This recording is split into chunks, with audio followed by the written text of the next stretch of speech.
عليكم السلام. اهلا وسهلا بكم احبتي في هذه الحلقه رقم 435، ويعني هذه الحلقه الثانيه عن مؤمن ال فرعون.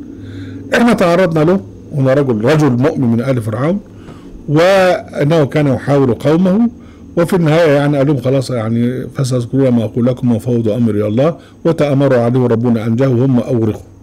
احنا هنتعرض في الحلقه دي لدعوته ولحواره، ونستخلص من هذا الحوار الثقافة المصرية في ذلك الوقت، وسنفاجأ يعني بما لا نعرفه.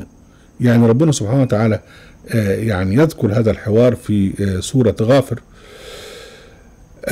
أول حاجة هو بيتكلم لهم كلام منطقي، يعني يقول لهم يعني أتقتلون رجلا أن يقول ربي الله وقد جاءكم بالبينات من ربكم وإنكم كاذبا فعليه كذبه وانكم صادقا يصيبكم بعض الذي يعدكم ان الله لا يهدي من هو مسرف كذاب.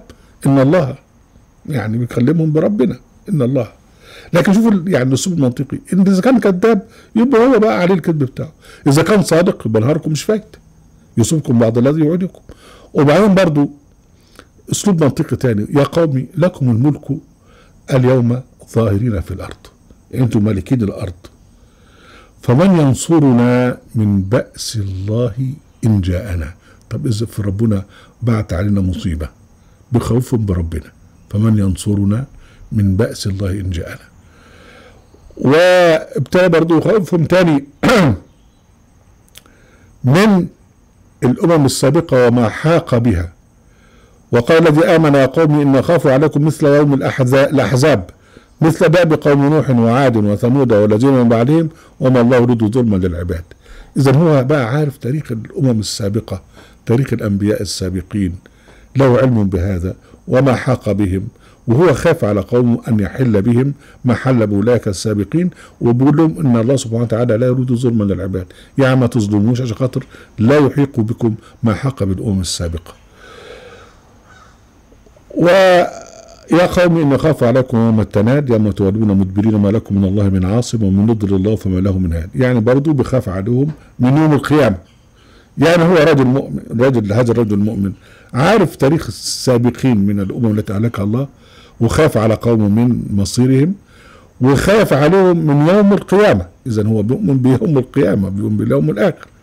وبعدين بيذكرهم بحاجة بقى، أن يوسف قبل هذا جاءهم بالبينات لم يتبعوه، ولقد جاءكم يوسف من قبل ببينات فما زلتم في شك بما جاءكم به حتى إذا هلك قلتم لن يبعث الله من بعده رسولا كذلك يضل الله من هو مسرف مرتاب. يعني يوسف جالكم البينات وكان عزيز مصر، ومع ذلك مش اتبعتوه لا اله الا الله.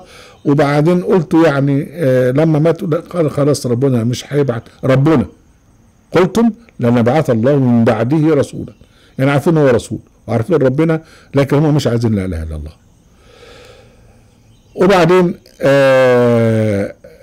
وقال الذي يعني فيما بعد من ضمن الحوار بتاعه، وقال الذي امن يا قومي اتبعوني اهدكم سبيل الرشاد يا قوم انما هذه الحياه الدنيا متاع وان الاخره هي دار القرار. ايمان عظيم باليوم الاخر. من عمل سيئة فلا يجزى الا مثلها ومن عمل صالحا من ذكر او انثى ومؤمن فاولئك يدخلون الجنه يرزقون فيها بغير حساب.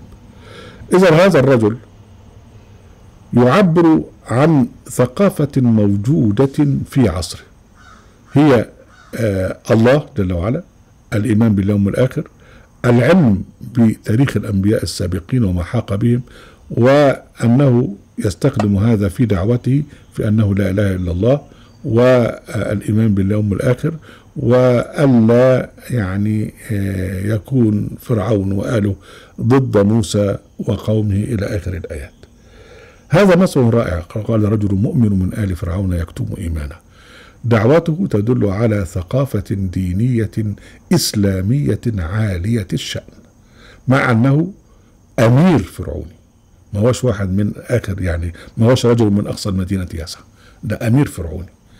ده يدل على عظمة التفكير المصري الإيماني لدى بعض المصريين في ذلك الوقت. يعني كان في فرعون الذي تطرف وقال أنا ربكم الأعلى، وفي مؤمن آل فرعون، وفي زوجة أو امرأة فرعون، وفي السحرة، نماذج رائعة جدا. ومع هذا فإن التعليم الديني في مصر لا يركز على هذه النماذج القرآنية العالية. أهلا وسهلا بكم أحبتي في برنامجكم لحظات قرآنية، وفي قناة أهل القرآن، وفي موقع أهل القرآن. لا تنسوا المشاركة بالشير ولايك، وعليكم السلام.